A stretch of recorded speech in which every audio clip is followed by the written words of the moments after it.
So what's up mga kagutom? Welcome back to my channel. Ngayon papakita ko sa inyo kung paano magluto ng bulalo. Yung kagutom version to ha. Pero yung highlights ng bidyong to, yung gagamitin kong pressure cooker na bagong bili namin. Bago yon, ipe-prepare ko muna yung mga simple ingredients na gagamitin ko para sa bulalo na kagutom version. At nasa paghihiwa na nga ako ng pechay bagiyo ngayon.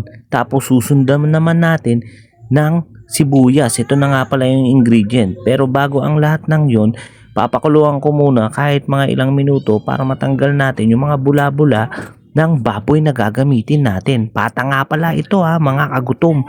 At tapos ko na nga po palang pakuluan ang baboy. Tapos sinet aside ko na itong baboy. Ready na tayo isalang sa magandang pressure cooker na nabili ko. At ito na nga, isasalang ko na siya. Nga pala guys, 5 liters nga pala tong pressure cooker na nabili ko. At 1 to 2 kilos ang kasyang isalang dito. Isasabay ko na nga pala ang mais para malambot na siya. Aantayin na lang natin siyang mag-whistle.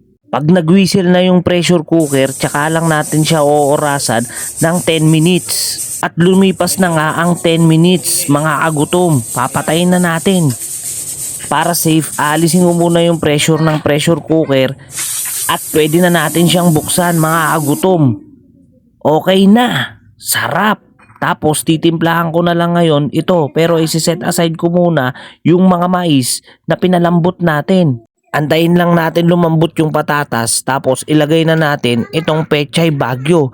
Tapos okay na yan, natimplahan na yan, 4 cubes lang katapat niyan at saka patis. Check nyo yung comment section, nandun yung link ng pressure cooker natin mga kagutom. Ito na, finished product. Maraming salamat sa mga nanood. Share nyo, like at saka mag-comment din kayo mga kagutom. Bye bye!